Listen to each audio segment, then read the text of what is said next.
Hermanos amados, paz del Señor.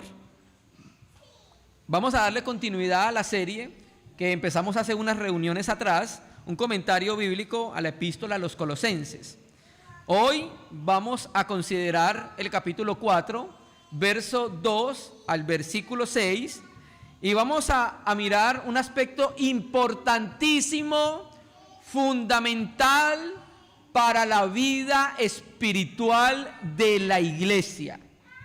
Nosotros hemos hablado mucho acerca de la necesidad de que los cristianos seamos una iglesia perseverante por causa de que en Hechos 2 descendió el Espíritu Santo y en Hechos 2, 42, 43, 44, 45 hasta el 47 siempre dice que la iglesia era perseverante y era por causa de que el Espíritu Santo estaba inhabitando en los corazones de ellos y los guiaba a ser perseverantes. ¿Listo? En medio de esa perseverancia había un aspecto en lo cual la iglesia hizo mucho énfasis. Y es lo que el apóstol Pablo hoy va a hacer énfasis a los hermanos, a la iglesia en Colosa. Recuerda que Pablo estaba encarcelado cuando escribió la epístola. Y Epafras fue a la cárcel y le contó cómo estaba la situación de la iglesia. Pablo no podía salir, no podía ir personalmente, enfrentar la situación, ayudar a la asamblea. Entonces, ¿qué es lo que hace? Por tinta y papel escribe y llega la carta donde los hermanos para ayudarlos en los inconvenientes que estaban teniendo, que ya lo hemos visto en reuniones anteriores. Recapitulemos, mostramos nosotros, Pablo coloca un aspecto doctrinal, capítulo 1, capítulo 2, capítulo 3, y ya empieza a hablar en el 3, desde la mitad en adelante, del aspecto práctico. Nos habla entonces de cómo era la reunión eclesial, cómo eran los cánticos, cómo era la palabra. Luego pasa de la reunión eclesial a la vida familiar y nos dice cómo los padres van a disciplinar a los hijos, cómo la esposa se va a someter al esposo, cómo el esposo va a amar a la esposa. Y era lleno del Espíritu Santo, en el nombre de Jesucristo. Es la única manera que podamos hacer como el Señor mandó. Luego pasó de la reunión eclesial a la reunión familiar a la vida laboral. Vimos entonces cómo Pablo instruye a los amos que tienen esclavos cómo deben relacionarse con ellos, ¿cierto? En una relación llena del Espíritu Santo, y cómo los esclavos deben relacionarse con sus amos, una relación llena del Espíritu Santo. Ahora Pablo pasa a otro tema importante para la iglesia. Capítulo 4, versículo 2. Vamos a leerlo. Perseverad en la oración, velando en ello con acciones de gracia. Vamos a encontrar en esta porción de 4 versículos dos imperativos. Verso 2, perseverad, el que estamos viendo, y en el verso 5, donde dice andad. Cuando la Biblia tiene imperativos, son mandamientos. ¿Cómo traducimos los mandamientos a la experiencia del cristiano? Responsabilidad. Cuando Dios nos da un mandamiento, nos está llamando a ser responsable con lo que nos manda. Pero Dios nos ayuda para que podamos cumplir lo que Él dice. Nos da su Espíritu Santo para capacitarnos, para poder responder a lo que Él pide. ¿Listo? Entonces, vemos ese aspecto.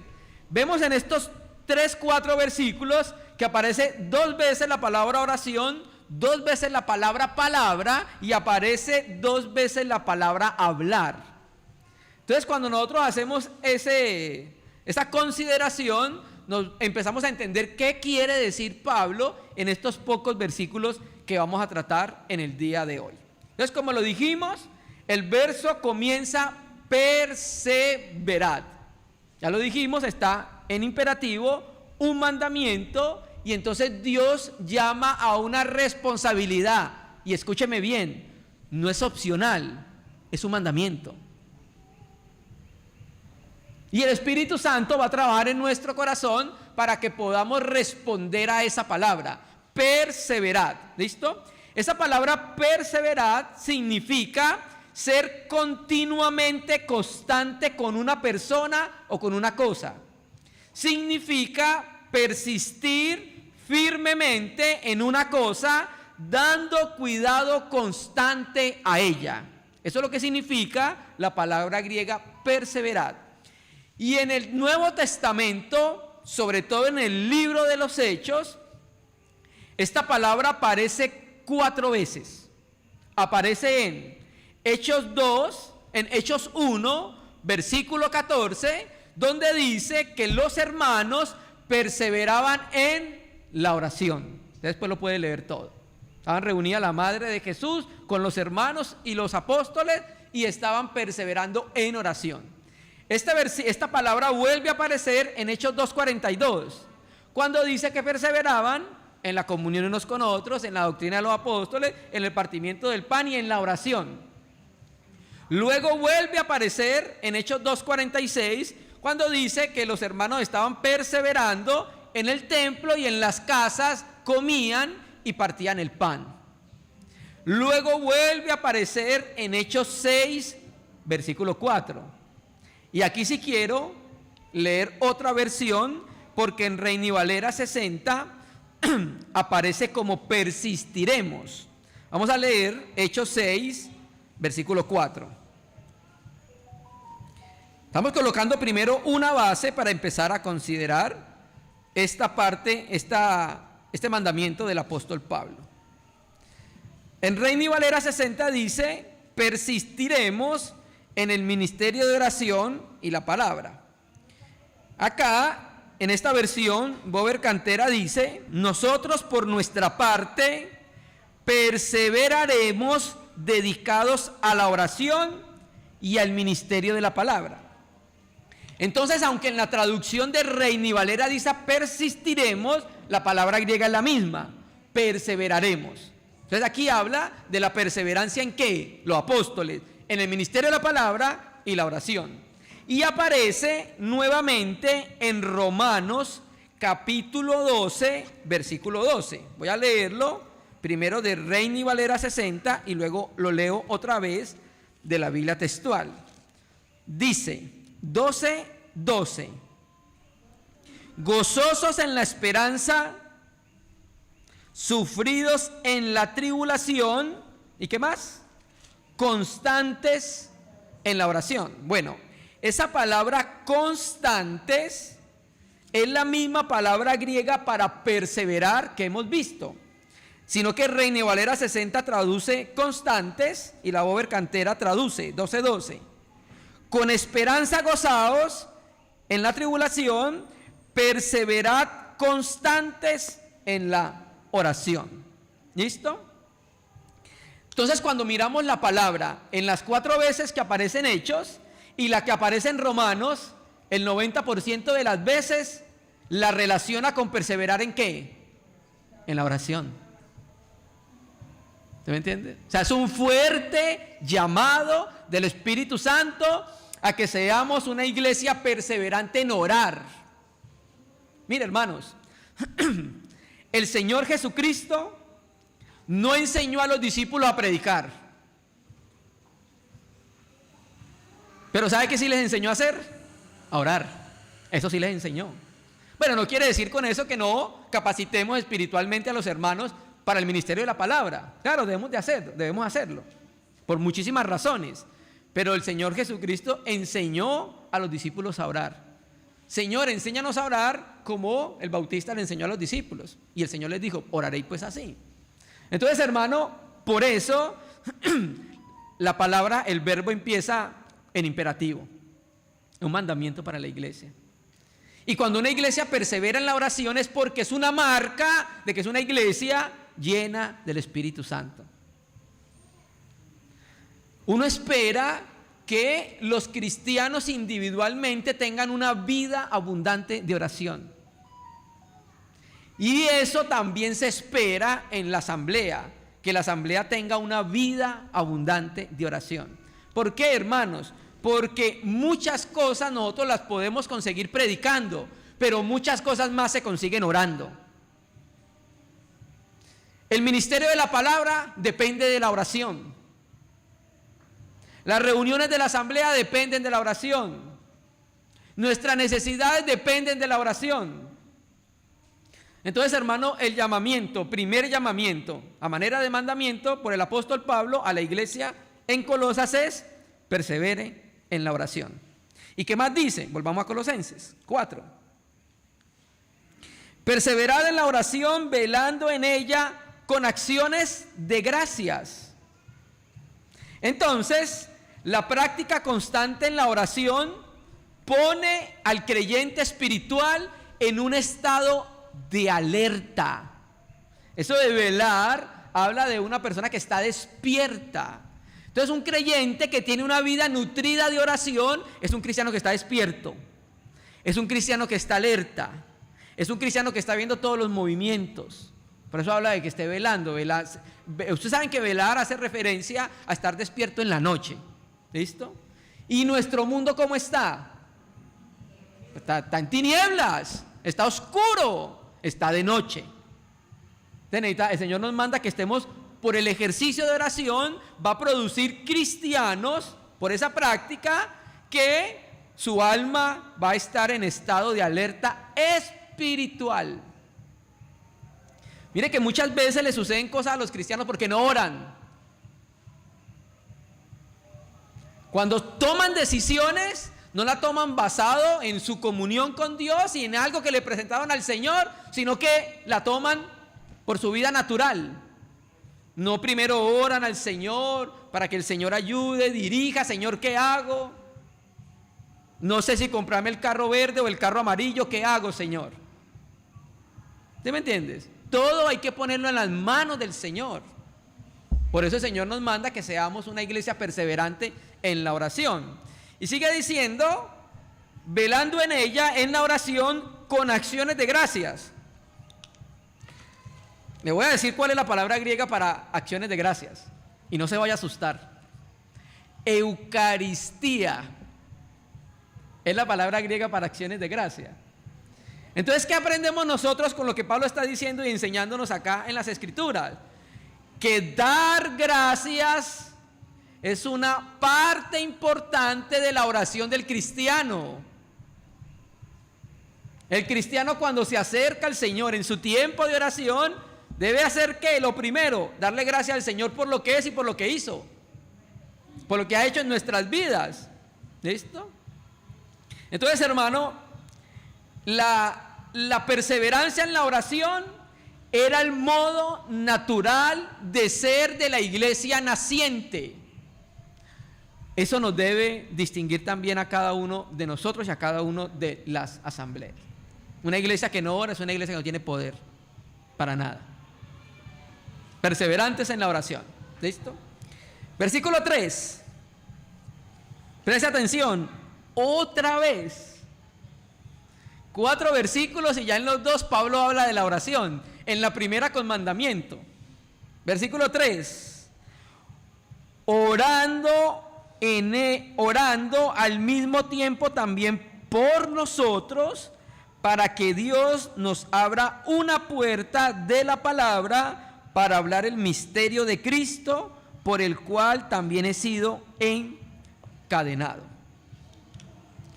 Aparte de que debemos orar con acciones de gracias, aparte de que debemos orar por nosotros, también ahora el Espíritu Santo a través de Pablo nos enseña que nosotros debemos también tener una oración intercesora, orando por los demás. Y aquí la necesidad es puntual.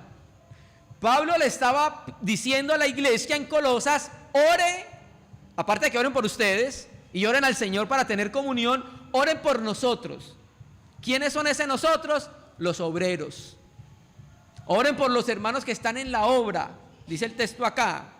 ¿Para qué? Para que Dios nos abra una puerta de la palabra. ¿Listo? Entonces, nosotros oramos al Señor para que el Señor levante obreros para su mies y para que el Señor mismo abra puertas y abra corazones para predicar el mensaje del Evangelio.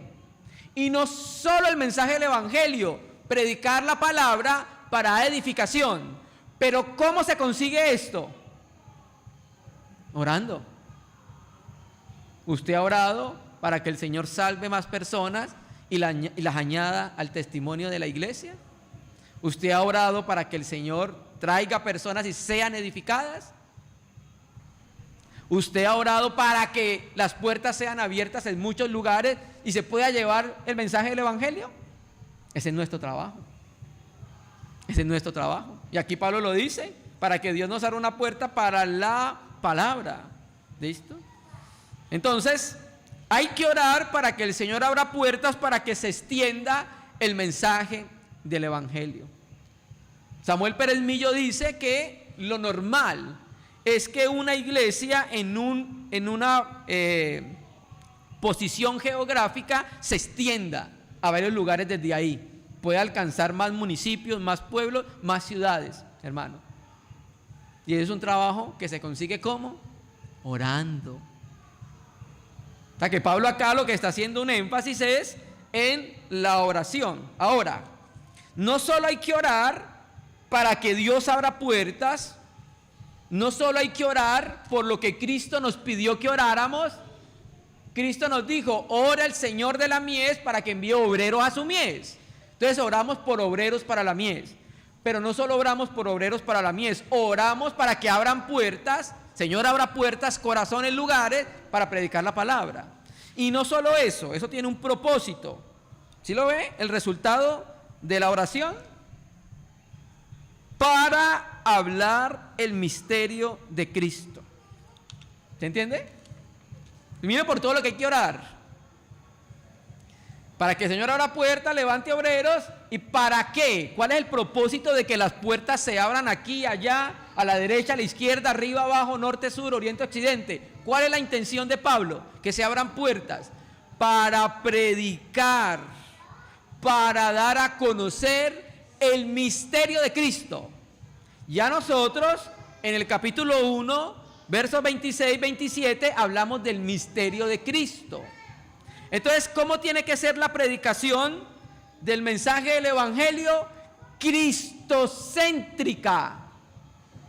Porque solo en Jesucristo hay salvación para los hombres y solo en Jesucristo hay edificación para la iglesia. ¿No lo dijo Jesucristo así? En Mateo 16, yo edificaré mi iglesia. Entonces, por eso nuestro mensaje debe ser cristocéntrico. Ahora, ya cuando vimos en el capítulo 1, verso 26-27, se habló del misterio de Cristo, un misterio que estuvo oculto en tiempos pasados y que ahora ha sido revelado por Dios, enseñado por los apóstoles y por los profetas. Ese misterio que estaba oculto, que es Cristo en nosotros, la esperanza de gloria, ya ha sido revelado. ¿Por quién? Por la predicación de los apóstoles y de los profetas. Ahora nos corresponde a nosotros seguir con ese trabajo de dar a conocer el misterio de Cristo que estaba oculto, que los hombres no conocían, que judíos y gentiles iban a ser un solo cuerpo en Jesucristo. ¿Listo? Entonces, oramos para que abra puertas el Señor, pero oramos para poder hablar el misterio de Cristo. ¿Listo? Y resulta que sigue el texto, por el cual también he sido encadenado. La epístola a los Colosenses es una de las epístolas en prisión de Pablo.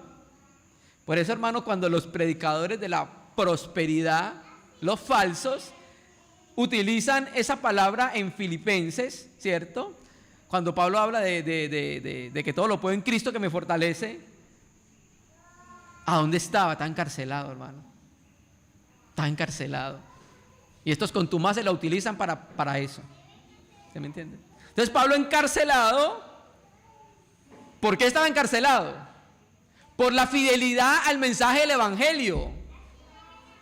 No estaba encarcelado por malhechor. No lo acusaron de robar, no lo acusaron de violar, no lo acusaron de estafar, no lo acusaron de matar, no lo acusaron de robar. ¿Sabe por qué estaba? por ser fiel al mensaje del Evangelio. ¿No lo dice así la Escritura? Mire cómo lo dice Pedro. Texto paralelo, primera de Pedro, capítulo 4. Primera de Pedro, capítulo 4, versículo 15. Ustedes saben que los hermanos en Asia Menor estaban sufriendo persecución. ¿Listo? Primera de Pedro, capítulo 4, versículo 15. Que de ninguna manera alguien padezca como homicida o ladrón o malhechor o por entrometido. El padecimiento que tenía Pablo no era por malhechor. ¿Sabe por qué era? Por ser fiel al mensaje del Evangelio. Tenía un compromiso con la evangelización. Tenía un compromiso con Dios para llevar el mensaje del Evangelio y salvar hombres. Y ese compromiso lo llevó a la cárcel. ¿Listo?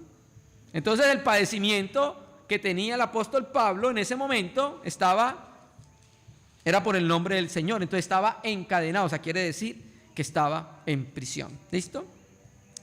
Versículo 4. Entonces, ¿para qué más se ora? ¿Listo? Se ora porque la oración es la experiencia normal y vital de cada cristiano en su comunión con Dios. Se ora, como dice aquí, para que Dios abra puertas para poder hablar el misterio de Cristo. Pero ¿sabe para qué más también Pablo dice que orar a la iglesia? Lea su Biblia. Para que lo dé a conocer como me conviene hablar. Para que lo dé a conocer ¿qué? Verso anterior, el misterio de Cristo. Para que lo dé a conocer, esa palabra conocer significa manifestar. La palabra griega significa manifestar. Entonces, la oración de la iglesia por los maestros de la palabra ayudará a que el mensaje del Evangelio pueda fluir con claridad, hermanos. ¿Listo? Entonces, nosotros debemos predicar el Evangelio a las personas con una claridad que nos puedan entender. Que Dios tiene un Hijo eterno y lo envió a la tierra a morir por el pecado de los hombres. Pecado por el cual todos los hombres debíamos morir porque la paga del pecado era la muerte. Que las personas entiendan qué es el Evangelio. Para eso también hay que orar.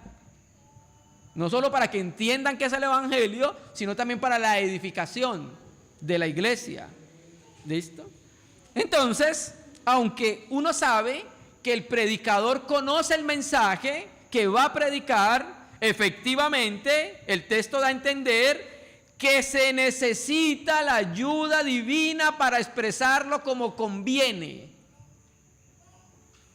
Nosotros podemos tener muy buena memoria, podemos sabernos todos los versículos, pero necesitamos de la asistencia divina para que nos lo recuerde, para que nos diga en qué momento hablamos X o Y versículo, hermanos. ¿Listo? Entonces, no solamente se oraba porque abriera puertas, sino que también para que se pudiera predicar claramente el mensaje del Evangelio, que las personas entendieran quién es Jesucristo, cuál fue su obra. ¿Listo? Y también el trabajo de sobreedificación. Entonces, recapitulemos propósitos de la oración en estos versículos que hemos visto. 1, por los obreros cristianos. Orar porque es la experiencia natural de la iglesia con acciones de gracias al Padre.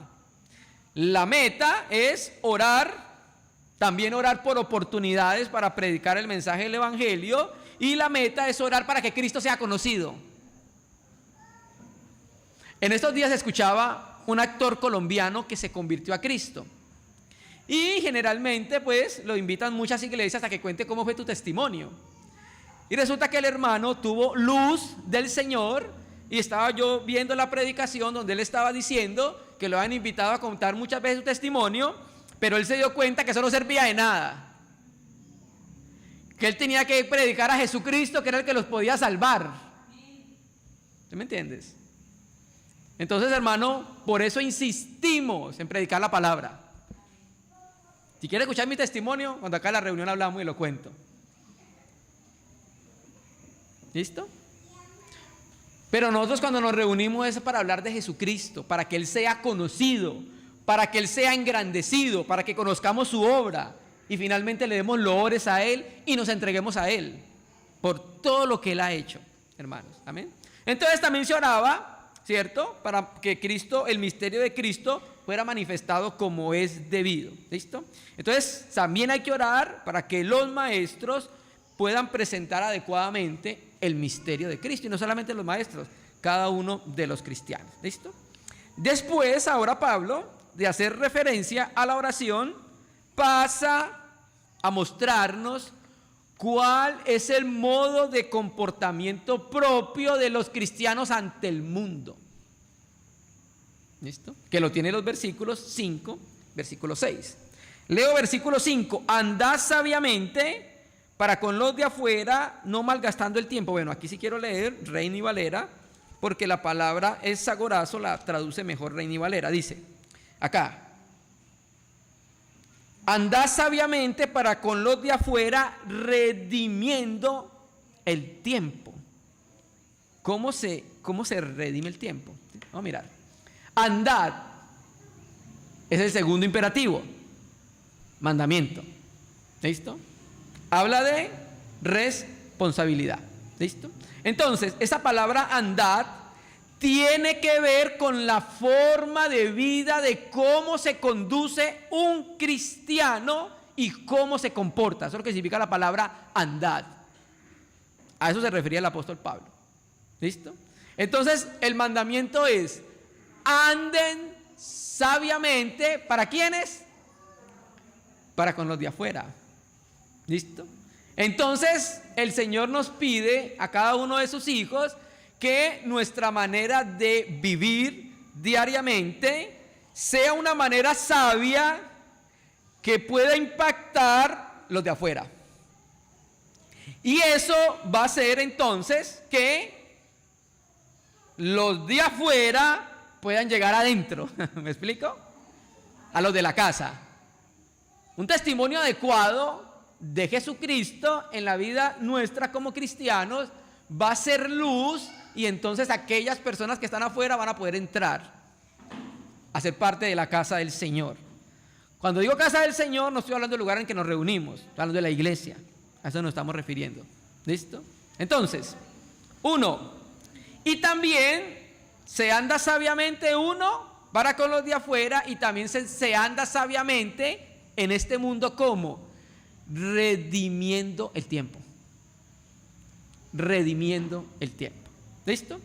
Esa palabra redimir significa en el contexto histórico comprar en el mercado. O sea que estamos queriendo entender que esta palabra significa comprar tiempo. Eso es lo que está tratando de decir el apóstol. Esta expresión redimiendo el tiempo, lo que trata de decir Pablo es comprando cada oportunidad. O sea, sacando el máximo provecho de cada momento de tiempo que tenemos como cristianos. Y ya lo vamos a explicar por qué, hermanos. Porque el mundo invierte el tiempo en lo que no es la voluntad de Dios. El mundo invierte el tiempo en lo que no tiene provecho espiritual para su vida. Por eso el Señor nos dice a nosotros: ahora ustedes rediman el tiempo. Texto paralelo, Efesios, vamos a Efesios, capítulo 5, versículo 15.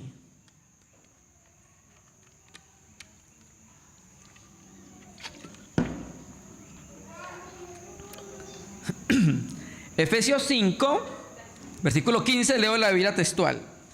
Mirad pues diligentemente cómo andéis, el mismo contexto, no como necios, sino como sabios, redimiendo el tiempo. ¿Por qué? Porque los días son malos. Prenda el noticiero y se va a dar cuenta de lo que estamos diciendo. Los días son malos. ¿Listo? Entonces, hermanos, lo que Pablo trata de decirnos en Efesios y Colosenses es que nosotros debemos rescatar el tiempo. ¿Listo? Los impíos utilizan su tiempo en lo que no aprovecha. en lo que no edifica y en lo que no es la voluntad del Señor. Las personas que no son nacidos de nuevo usan el tiempo en el mundo, que delante de Dios es una pérdida de tiempo, porque no está relacionado con la voluntad de Dios. Entonces Dios nos llama como cristianos a que seamos sabios, a utilizar el tiempo que el Señor nos da. Hermanos, entonces nosotros como creyentes debemos redimir el tiempo, no usarlo como el mundo lo usa. Dios le dio tiempo a todos los hombres, y los hombres utilizan el tiempo inadecuadamente, porque lo utilizan no para glorificar a Dios, no para edificarse y no para conocer la voluntad de Dios y hacerla. Nosotros estamos llamados a lo contrario, a aprovechar el tiempo, a redimir el tiempo, la oportunidad que nosotros tengamos. Y también está relacionado con aprovechar la oportunidad de dar a conocer el mensaje del Evangelio, porque eso es para con los de afuera, hermanos. ¿No entiendes?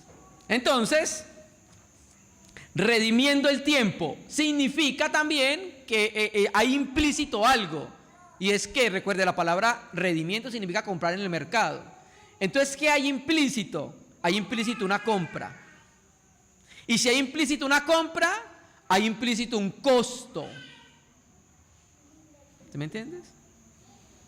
Entonces, ¿qué está tratando de decir el apóstol Pablo? Que hay veces tenemos que pagar un precio para redimir el tiempo en lo que conviene y en lo que edifica.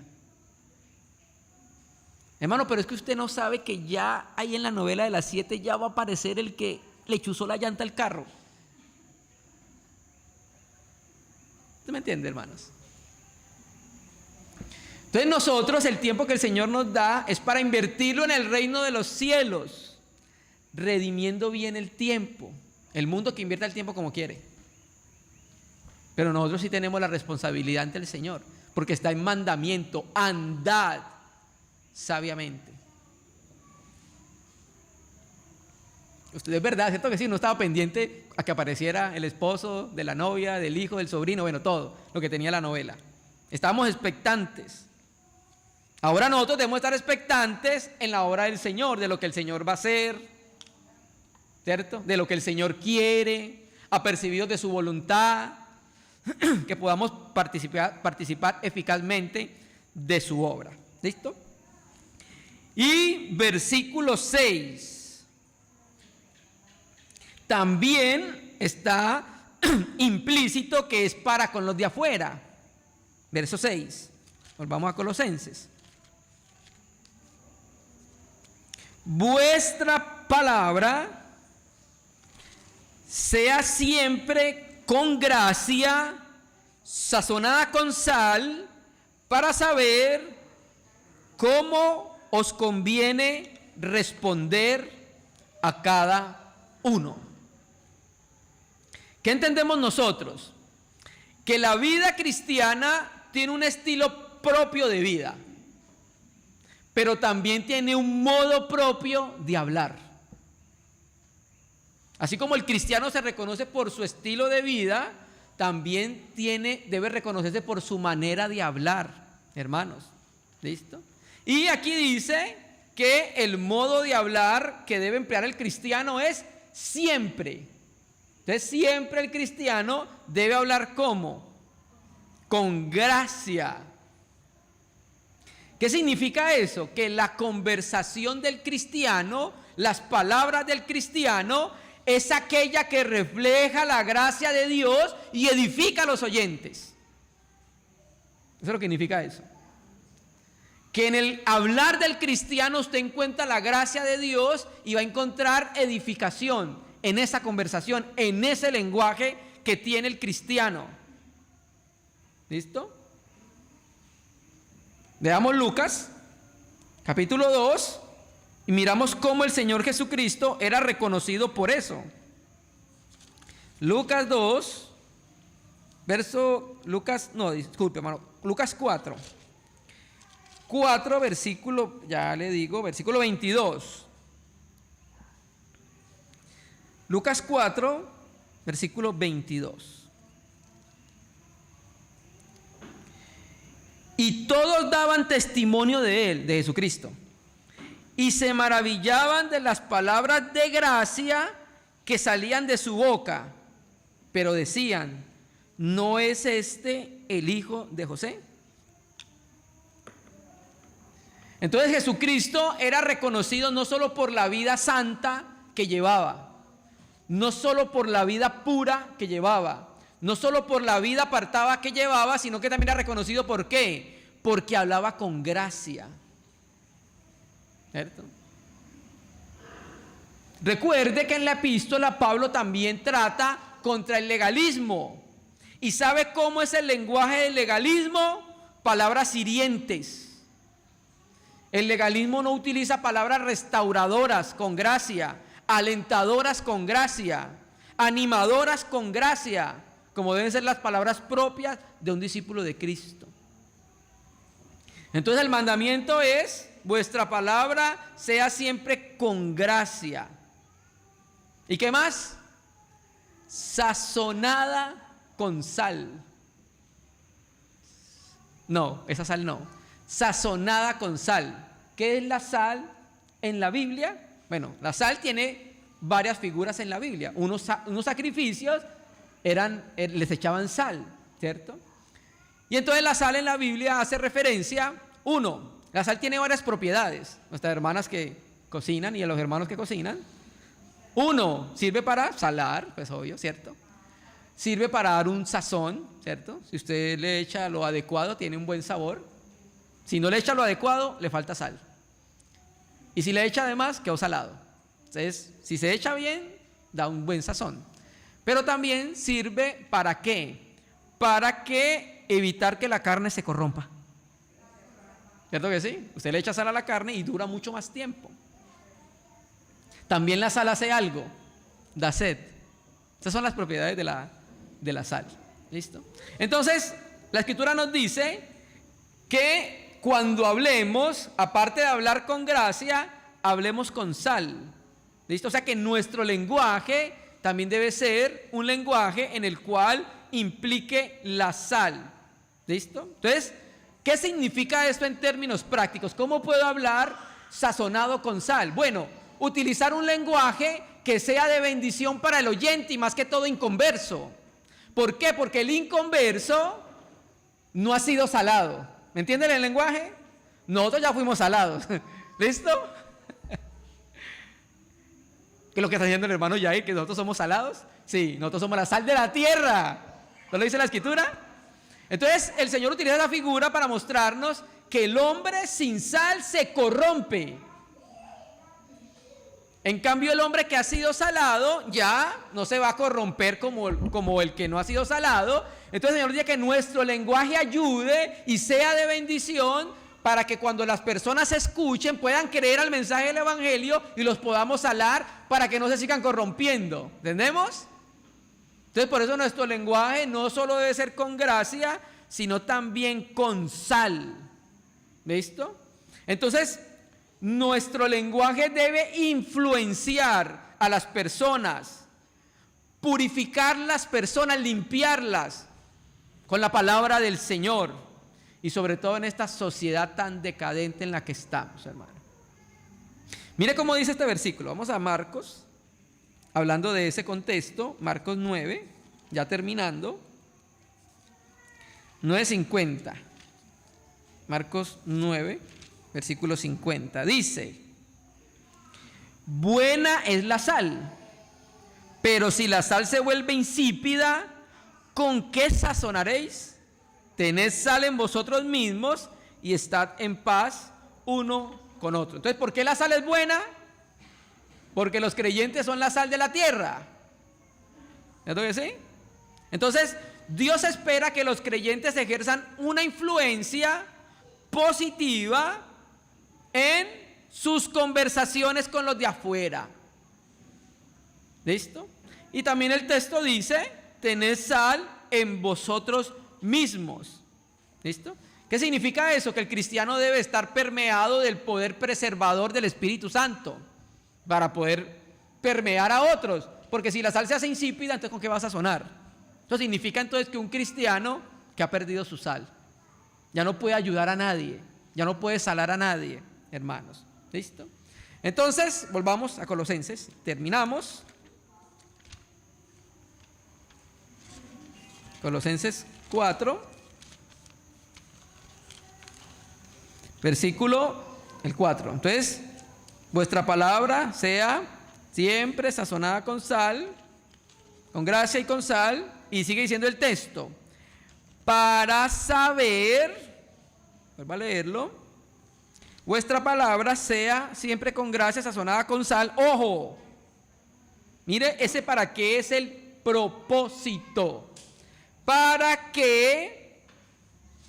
saber cómo os conviene responder a cada uno. Entonces la persona que vive así, con gracia en su corazón, salando, entonces va a oír. ¿Listo? Y al oír sabrá qué necesidad tiene la persona y podrá suplirlo con palabras de gracia, con palabras adecuadas para el momento, especialmente a los de afuera. Porque recuerden que el contexto está delimitado por los de afuera. ¿Listo? Entonces, la gracia del Señor lo que va a hacer es que en ese momento va a dar la palabra para poder hablar como conviene a cada uno, hermanos. Eso lo hace la gracia del Señor, el poder del Señor. ¿Listo? Entonces, en estos versículos que vimos acá, 4 versículos, podemos sacar varias aplicaciones. 1, marca de una iglesia espiritual, persevera en la oración. Un cristiano sin oración es como un carro sin gasolina. No va a ningún lado, hermanos. ¿Listo? Otra aplicación, ser agradecidos cuando oramos. Muchas veces nos acercamos a Dios para pedirle. Hay que acercarnos para agradecerle a Él. 2, otra aplicación, tercera, tener una experiencia de oración intercesora. No solo orar por mí, por mis necesidades y dar gracias al Señor, sino que orar por los demás. ¿Listo? Orar para que Dios abra corazones y lugares para la palabra. También es la responsabilidad nuestra hablar de eso. Es la aplicación de lo que estamos predicando hoy. Otra aplicación, orar constantemente para que se predique la palabra adecuadamente. Pues tenemos que orar, hermano, mucho. Por nosotros mismos y por los demás. Usted ya miró en la internet cuántos predicadores hay en estos momentos y cuántos tergiversan el testimonio del Señor y cuántos no dan testimonio adecuado de Jesucristo. Teología de la prosperidad, movimiento palabra de fe y siga. Confesión positiva y siga. ¿Sí? Entonces hay que orar también por eso, para que la palabra sea predicada adecuadamente. Hay que orar para que el Señor nos dé sabiduría para saber cómo conducirnos para con los de afuera, hermanos. Y también para saber cómo le hablamos al mundo, de manera que los podamos ganar para Cristo, no para nosotros, para el Señor. ¿Listo? Y finalmente, utilizar el tiempo de la manera que sea ganancia para el reino de los cielos. Este es uno de los grandes pecados de los cristianos en nuestro tiempo. No redimimos el tiempo, malgastamos en tiempo, hermano. Entonces, esas lecciones prácticas podemos tomarla de esta porción de la epístola a los Colosenses. Ya entonces quedarían faltando ya el epílogo, que son 2 reuniones, para poder culminar la epístola a los Colosenses, y la culminaríamos entonces con una visión panorámica de la teología sistemática en la epístola a los Colosenses.